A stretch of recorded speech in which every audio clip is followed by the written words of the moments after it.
Collaborative Culture Podcast. This is Matt Houston, and I am honored to have a new season of a podcast series that's bringing not only updates within the community and the university, but also with leaders across the nation. And our first guest, I'm honored to have the Harrison L. Blair, president of the Dallas Black Chamber of Commerce. Blair! Houston! How you doing, sir? You know, this is strange because the last time we did this, it was our last episode. It was the last episode of what? Of the Porch. Of the Porch, and this was like what, 5 years ago? Yeah, it was December.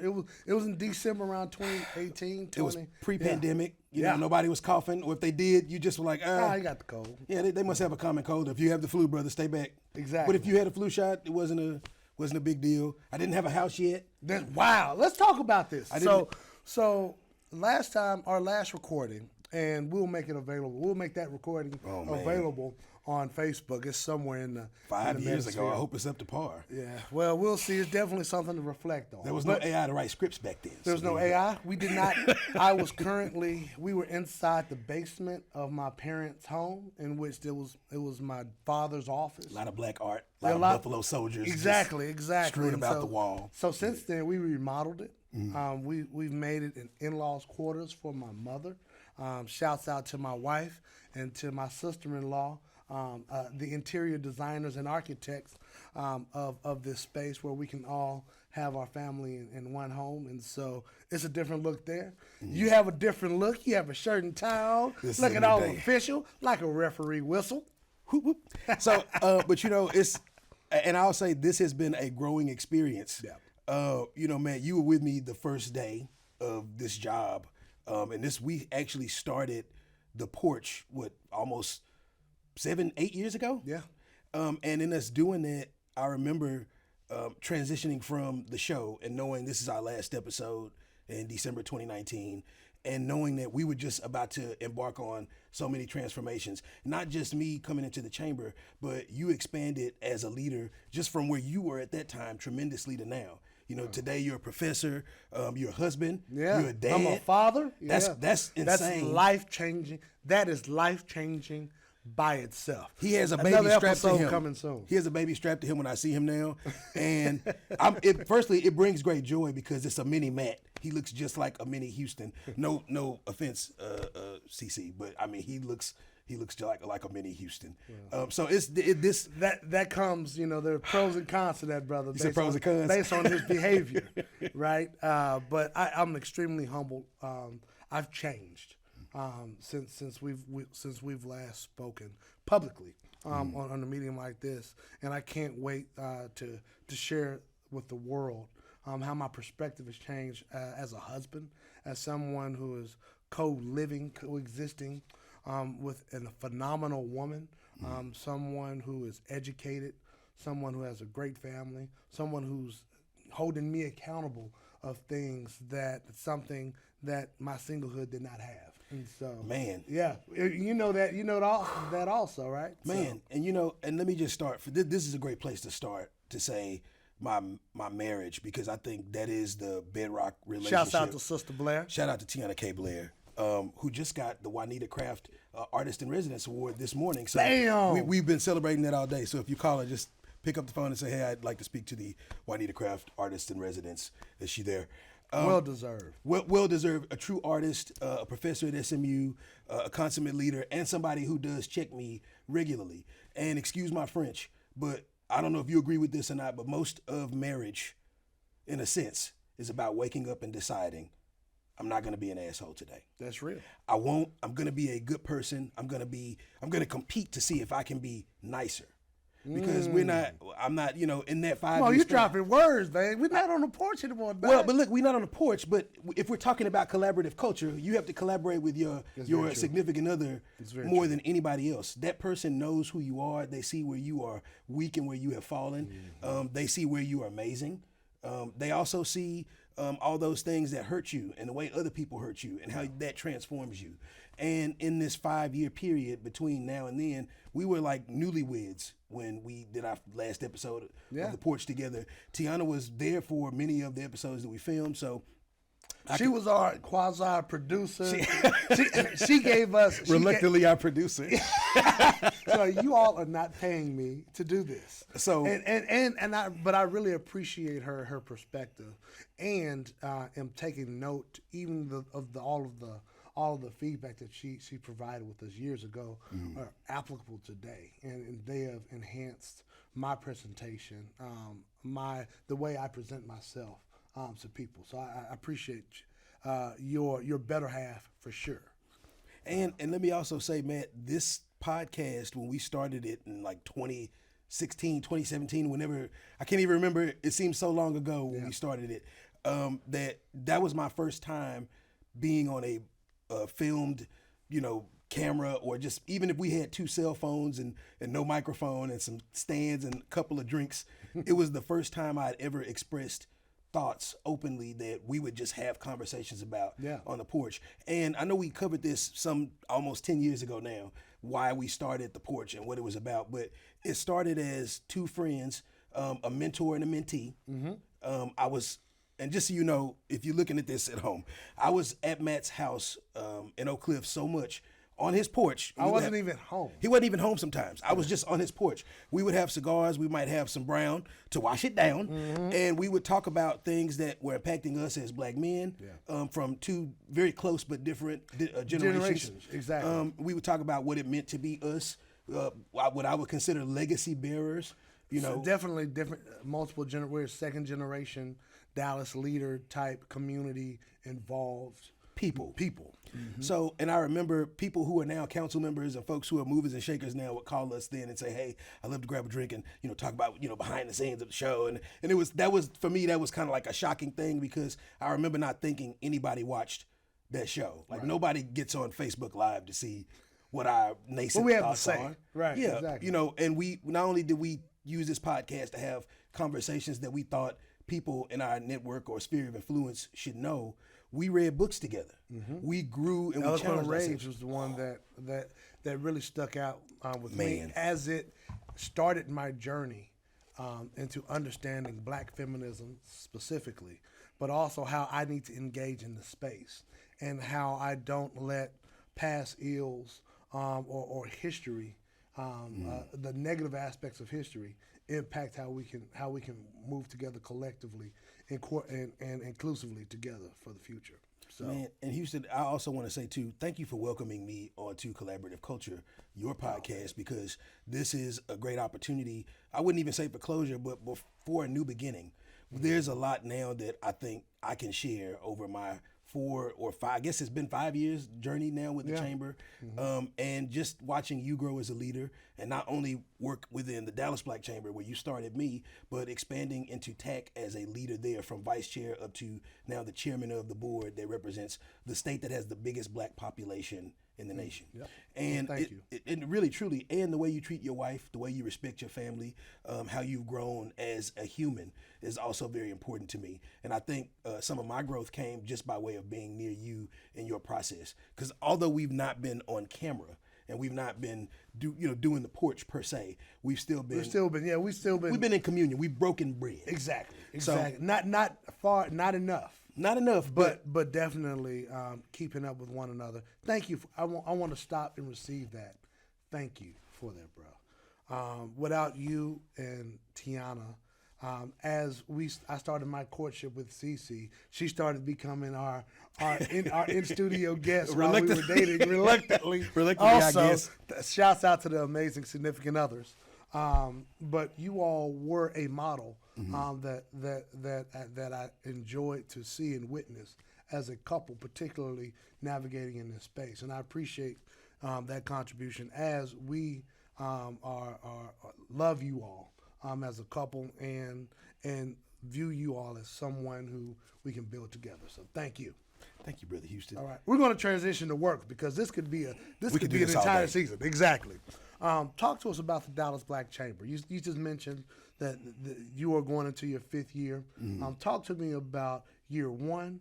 Talk to me about year 5, and then talk to me about what you would like to do for 2026. Year 1. So let's back up to what the chamber was like year 1. The chamber this is the oldest black chamber of commerce in the nation's history. And I'm not telling you anything you don't know, but for viewers who may not be aware, this chamber started in 1926. It had probably 100 black men who were business owners who came together and said, hey, we've got to do something about the lack of legislation on a local level, and we've got to also form to protect ourselves on a local level. We are not the oldest economic development organization for black people. Right. We are the oldest black chamber. So Right. we do it a very specific way. It's a different part of the ecosystem. It's a different part of the ecosystem. You know, it's like different types of roads. You got your FM, you got your freeway, you've got, you know, a bunch of different types They're of all infrastructure. needed in order to make things move. So, you know, Booker T and the elites had the Negro National Business League, was the National Negro Business League. And, you know, black people here in Dallas thought after what happened in Tulsa, Oklahoma, 1921. to Black Wall Street, I found letters, handwritten some of them, in the Dallas Public Library as a young board member of the Dallas Black Chamber in 2017, where I was volunteered into a mission to go find out more about the history and where our records were. And I don't know if anybody who sent me to do this knew that I loved history or what it might do to transform me, but I go through these records. I remember that the chamber didn't have a chief executive for something like 3 years. And Matt, you were our interim up Yeah, I until was the point that I got there. A couple of stints. Yeah. But you did, I mean, you operated like full time. You had like 8 jobs at the time. This was before I was married with a child. It was before Matt was married with child. And I remember coming up to visit you at the chamber office, and I remember seeing Marnice do the job, and I remember how hard it looked as a job just for supporting black folks as an institution economically. And it was daunting. And I said to myself out loud, I don't think I'd ever want that job. And, you know, fast forward to just hearing about all the opportunities that were available that were sitting dormant because nobody was maneuvering day-to-day operations, which is the sludgy, tough part of, you know, unclogging the That's pipeline. the grind, right? It's a grind. Yeah. So my first day on the job, I think, was with you. We went to a Graham's barbershop to a community meeting. And just after that, a councilwoman and her daughter, Carolyn Davis, had just been in a head-on collision off Loop 12. And they were hit by a drunk driver, and they both passed away in that accident. And Man, I remember this. We went to the funeral. well, the funeral was at IBOC. It was at IBOC. Wow. So we were sitting at IBOC, and at this funeral, like a movie scene, you take these keys out of your pocket, and you just lean over and you're like, hey, Blair, I want you to have these. I want you to know that the chamber second floor is not stable. I'll be safe up there.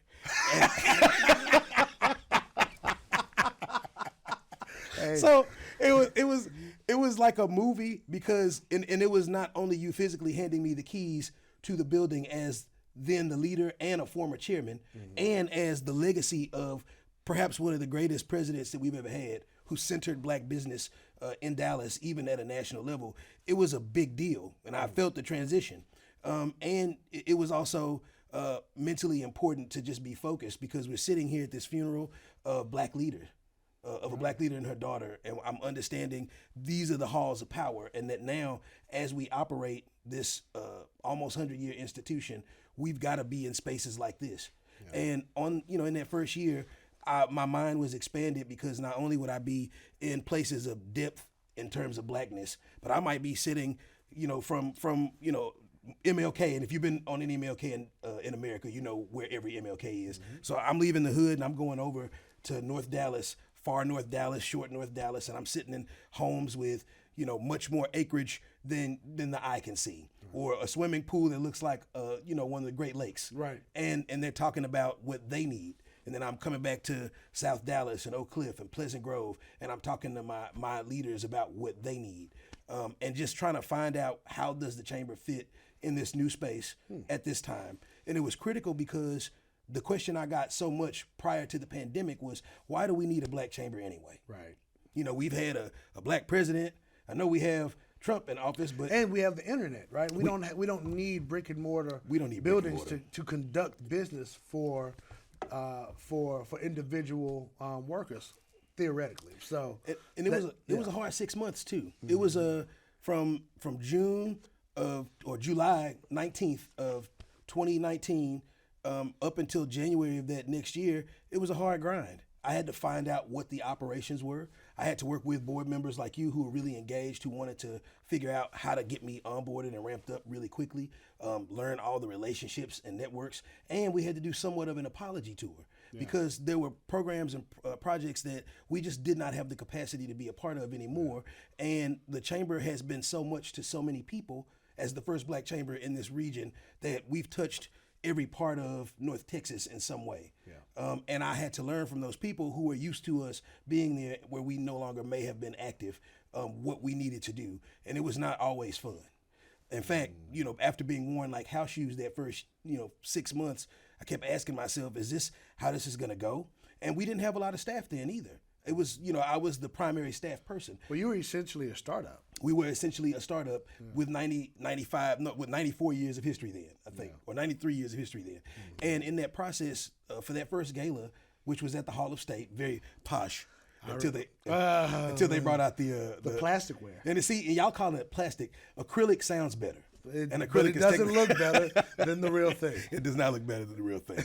And for $200 a ticket, somebody pulls out acrylic. Doesn't matter. It's just plasticware. Exactly. But in that gala, I remember setting up every table myself, every chair.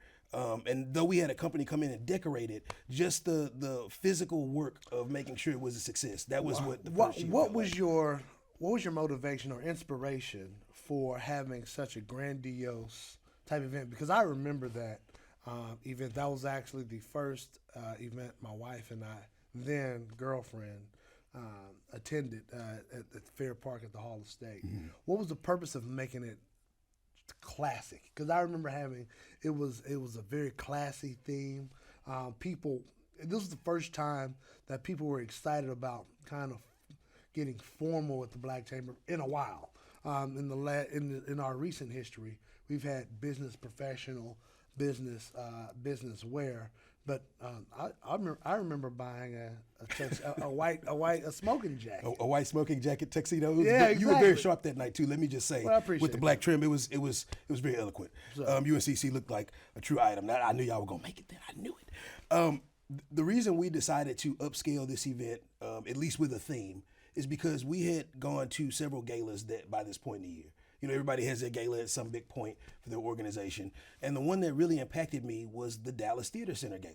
And I had to go because Tiana is she was my wife. We had just gotten married at the time, and they always used their artists to perform in their gala. And at this particular gala, they had what was called a rock and roll, fundraiser. And people didn't even come in formal wear.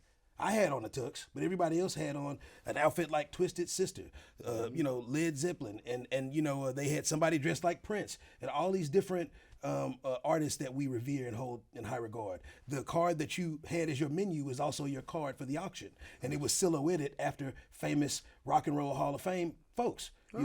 So it was, your Shaka Khan was on there. They had, I'm trying to think, Jimi Hendrix had a cutout. It was just an awesome event. And then they brought some former artists who had performed with Dallas Theater Center out, and they performed as rock artists. Gotcha. And they raised $2 million that night.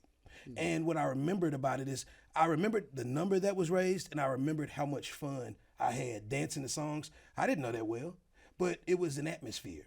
They were having fun and talking about solving problems. We typically come together and we have some major problems in black community. And if you know anything about a black chamber anywhere, it is a major clearinghouse for anything that's going to impact black communities, whether it's at a state level, federal level, or just a local level in a major city. Yeah. And for us, we don't get to have fun. And when you don't have fun, it's like sending kids to school to learn, but they're not really passionate about it. They're not engaged. They're not engaged. There's no buy-in. There's no buy-in. Yeah, and if you're going to ask people to give money, Disney World is going to get the money every single time. The Mavericks going to get the bread off of you. The Lake Show is going to take the money. Those are staples. The staples because you're going to enjoy it and you're invested in what's going to happen with that team. I wanted people to feel that way about our chamber. And I wanted them to know that this chamber is vibrant and we're going to breathe life into it by not only making it something that you need to have or that you should be at, but something that you want to be at. Well, I want to talk about the Executive Business Summit and the Quest, because those are two events historically separate. Now we're placing them together. I want you to talk about that because that's the potential space for buy-in. But before that happens on August the 24th, you're doing something that's different than any other administrative team what the Black Chamber has experienced, with the exception of our current president of TAC, now the chair of USBC, Charles O'Neill, and that's can be a participant of a trade mission to Africa, to the continent of Africa, to 3 countries, I believe. Yes, Talk sir. to me more about that. So we're going to South Africa, Ghana, and Nigeria, and we're doing this with the Commercial Service and the Trade Department for U.S. government. We met with them at the U.S. Black Chamber last year. I serendipitously sat in the seat and I started running my mouth about all the stuff I wanted to see with the chamber. Talk to us more about this event in D.C. So the U.S. Black Chamber of Commerce is our national chamber. They support, I think, 150 plus black chambers across the country, and the Dallas Black Chamber of Commerce is one of them. They provide avenues to resources. If you have a crazy idea, like a trade mission where you want to go global, then they bring the proper resources, assets, and leaders around the table. And at this particular luncheon we were at, it was my first travel as chamber president, because we had been under a pandemic for 2 years, right. And I'd only been here for that first 6 months, just running events, learning programs, and learning our board. And so we didn't get to do a lot of travel. I hadn't expanded in that way. And I went to this conference really not knowing anybody but you and maybe a few other folks who were sprinkled around this big conference room. And I sit at a table and I'm talking to these black professionals, and I ended up sitting in this guy's seat. And he jokes with me and says, "Hey, it's okay, I'll just sit on the side of you." And as we're eating and talking, mostly me, just like a hot air balloon, just letting them know what's on my mind, I finally take a breath and ask them, "Hey, so what do you all do?" And they say, "We're with the Commercial Trade Department." And this is after I've waxed philosophically about the chamber being a global organization and Dallas being a global city. And so the rest is history. They talked about the possibility of us being on a trade mission, and that to them it was odd that a local chamber would want to do it. But once I explained what we were going to do and how we thought it would make Dallas a global city in this very hot economy, then we were all kind of working together to make it a reality. And now we're following in the footsteps of the great Charles O'Neill. In 1996, our first popularly elected black mayor, Ron Kirk, took a trade delegation across many more countries as the city of Dallas. And, you know, I think they said they watched the Cowboys win the Super Bowl in '96. Or I don't know if they won or not. I can't remember. Well, he watched 95. Whichever game it was, he watched them play the Super Bowl from a hotel in South Africa. Oh, wow. And that was just a crazy experience. But we hadn't been back since '96. And we are now talking about a continent that is in the middle. If you want to go from America anywhere, or if you want to do business from Europe or Asia or anywhere in the West, you got to go over, under, or through that continent. Yep. And we are doing this now because we're following a strategic plan that Antony Blinken laid out under the Biden administration, where they're going to make strategic investments across the Western Africa, and they're going to do it also across the continent.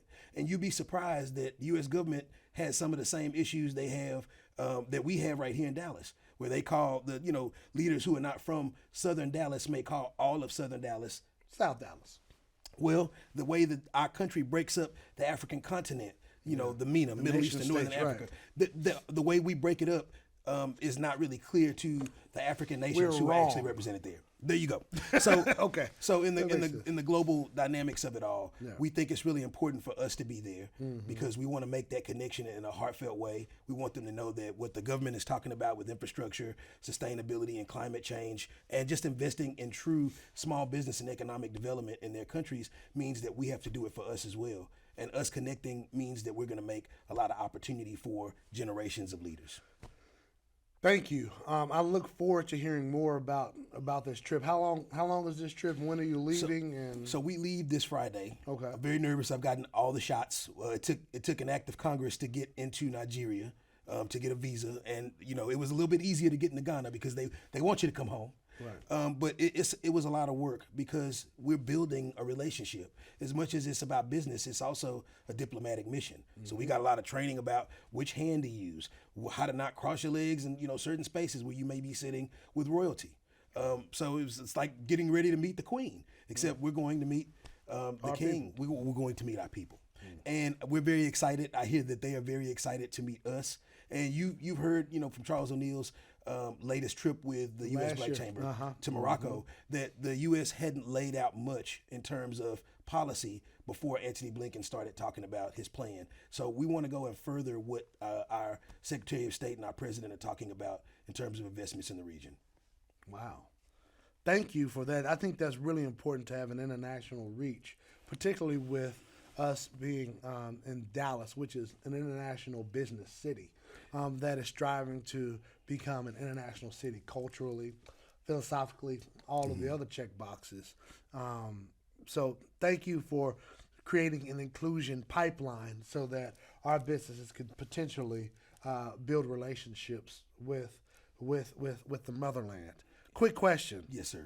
How can we as a chamber, or what are we as a chamber doing locally? I think that this is a great segue to describe a little bit about the Executive Business Summit in the Quest for Success that's happening at UNT Dallas on August the 24th. So I just want to take a moment and shout out to you as a board member, Matt, for connecting us as a professor at UNT Dallas with this great campus, with leaders like President Bob Mong, who's very really dedicated to making sure that not only do they develop the community here in District 8, but that they have world-class professors like you, programs like the Dallas Black Chamber of Commerce's very first accelerator program that you also helped us bring here, candidate leadership training schools, all kinds of programs that this community space wants to now host for us. And this school being here is huge. Shout out to Senator West and all the elected officials who really worked on the policy side to make sure this was here, because this is now an asset to our community.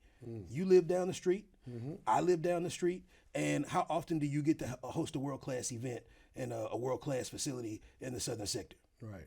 So I just want to take a moment to say thank you for your work to get us engaged in UNT Dallas. It's my job as a board member to be able to utilize my resources or my talents so that we can make sure we move the agenda of the Black Chamber, which is to be an advocate for the success of Black businesses, not only in Dallas, but in the entire region, entire area. And so God has placed me here, and I just want to be a vessel so that we can continue to do the good work and scale advocacy for not only Black businesses, for businesses of all types to thrive in this economy. So thank you. And so, Houston, the big thing that we're focused, or Professor Houston, I should say, is we're at UNT Dallas. No, this is the podcast. Now, if you were enrolled in my entrepreneurship class or social entrepreneurship class, you can call me Professor, but this is just Matt Houston. Well, on August 24th, we're going to host an all-day summit here called the Executive Business Summit, and it's focused on large horizons that we see and issues that we think we have an active hand in solving. Okay. Last year, we talked about health and reproductive rights with all the changes and laws here in the state of Texas. This year, if you watched any kind of social media or you thumbed through newsletters, there are many Black leaders saying that artificial intelligence is going to wipe out jobs for Black leaders. And some of that is certainly true, but then there's another side of this. We are in a moment in America where unemployment is at the lowest it's ever been. And not just the raw numbers, also in the Black community. And so at this time, you see a lot of small Black businesses suffering with not being able to have enough staff, not having the appropriate amount of staff to work their business and grow. So they're turning to artificial intelligence, and that message is not getting out. There are a million different tools now and a million different ways to apply artificial intelligence to be more efficient, to make more money. And if I go to another burger place around the country where I see one of those robots in the sleeve, making burgers and flipping them real, technically, or if I see AI taking orders at drive-throughs at the Carl's Jr. Rest stops, this is now happening. And you listen to big conglomerates like Amazon saying, hey, we bought 200,000 machines, but at the same time we hired 300,000 individuals. We're making people more efficient. Now, we haven't gotten to Skynet yet.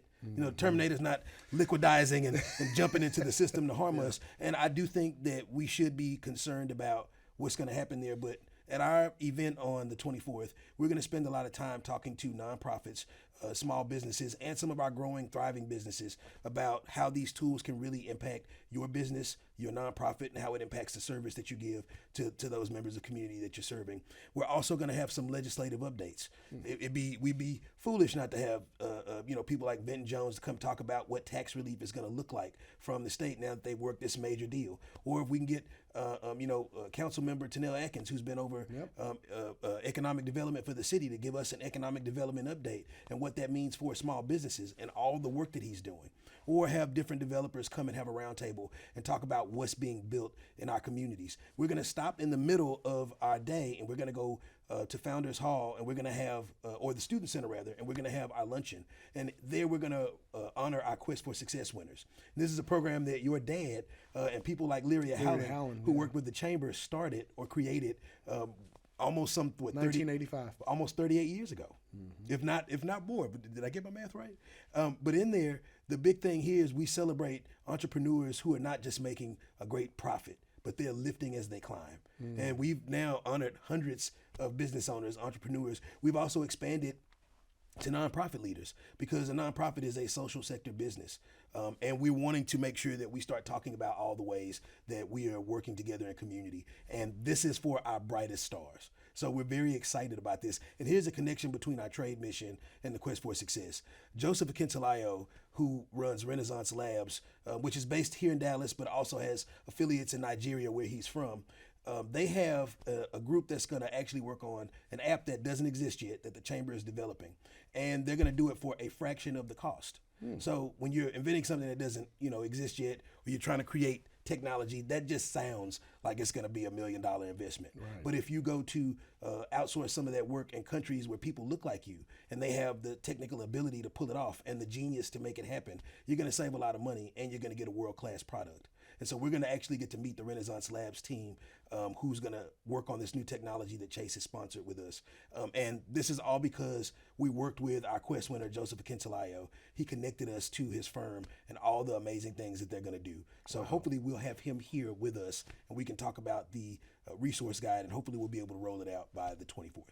That's amazing how you all are focusing in on something that's so relevant, not only to small businesses and entrepreneurs, which, putting my entrepreneurial hat on, totally understand the use of AI creating efficiencies for people who can't afford the bandwidth currently to ramp up your business so that they can hire the appropriate people.